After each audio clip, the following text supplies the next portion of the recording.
বিসমিল্লাহির রহমানির রহিম। আসসালামু আলাইকুম। সবাই কেমন আছো? আলহামদুলিল্লাহ আমি অনেক ভালো আছি। আজকে আমি আমাদের চট্টগ্রামের একটা প্রিয় খাবার ফুলুরি বা ডালের বড়া এই রেসিপি নিয়ে তোমাদের মাঝে হাজির হলাম। তো মূল রেসিপিতে আমরা চলে যাই। এই তো আমি 3 রকমের ডাল ভিজাত দিছি। এখানে ভিজাত দিছি বলতে কি, আমি অলরেডি ধুয়ে রাখছি ভালো করে। তো আমি ডালগুলো সবগুলা ব্লেন্ড করছি। এখানে আমি কিছু উপকরণ দিচ্ছি, লবণ, হলুদের গুঁড়া, মরিচের গুঁড়া, এগুলা দিয়ে আমি ভেজে নেব। কারণ এই ডাল বড়াটা ফুলুরিটা ভাজার পরেও খাওয়া যায়। আমাদের বাজারে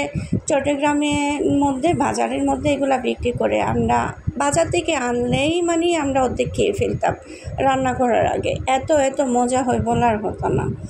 তো আমার বাজার পরে আমার ছেলে কিন্তু অলরেডি কয়েকটা খেয়ে ফেলছে রান্না করার আগেই। তো আমি এগুলো মিক্স করে নিছি। এখন আমি হাত দিয়ে চাইছিলাম আমি ওই শেপটা দিতে, কিন্তু ওই শেপটা পারি নাই হাত দিয়ে দেওয়ার জন্য। ওই শেপটা হয় নাই আমাদের বাজারে যে শেপটা বিক্রি করে।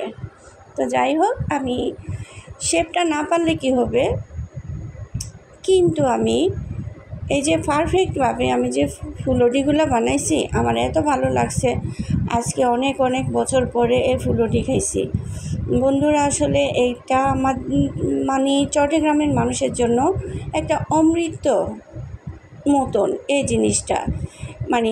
শুটকি দিয়ে রান্না করলে এগুলা দিয়েই আমরা ভাত খেয়ে ফেলি, আর মাছ মাংস কিছুই আমাদের লাগে না।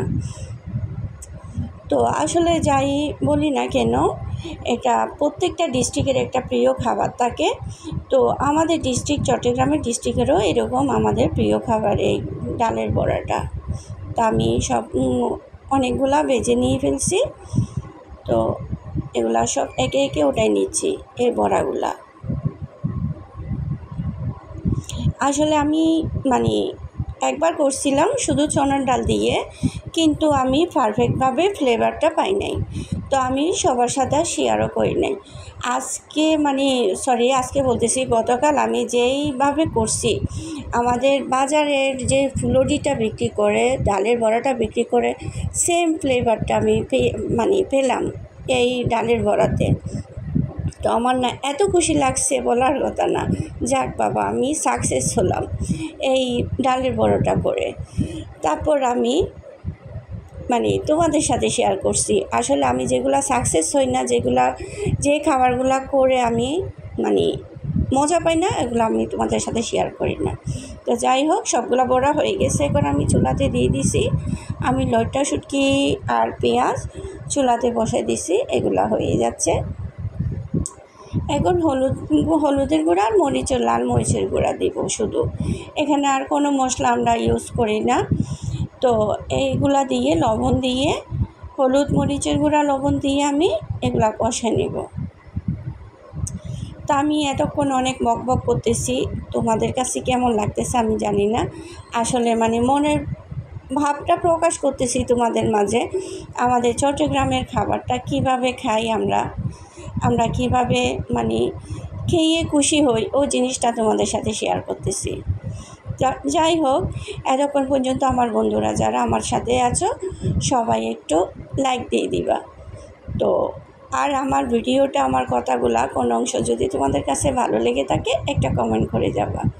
এই ডালের বড়াতে অনেকগুলো পানি লাগে, কিন্তু তারপরে আমি পানি আরও অনেকগুলা এগুলা দিয়ে হবে না, আসলে আর একটু পানি দিতে হবে। তো পানি বেশি দিলে কি হয় জানো বন্ধুরা, এগুলা কিন্তু নামানোর আগে পানি থাকে, কিন্তু যখন রান্না করা হয় তখন পানিগুলো সব খেয়ে ফেলে এই ডালের বড়াগুলা। তা আমার হয়ে যাচ্ছে, নাড়াচাড়া করে দিচ্ছি আমি। ঝোলগুলাও ঠিক মতো হয়ে গেছে। একবার দিয়ে আমি আবার দিছি এই পানিগুলা, কারণ ভালো মতো ঝোল না হলে, সিদ্ধ না হলে বড়াটা খেয়ে মজা নাই। তো এগুলো আবার ইচা শুটকি দিয়ে রান্না করলে অনেক মজা হয় কিন্তু। এই তো আমার রান্না শেষ বন্ধুরা। তো তোমাদের কাছে কেমন লাগলো আমাকে কমেন্টে অবশ্যই জানাবা। আজকের মতো এতটুকু। সবাই ভালো থাকবে, সুস্থ থাকবে।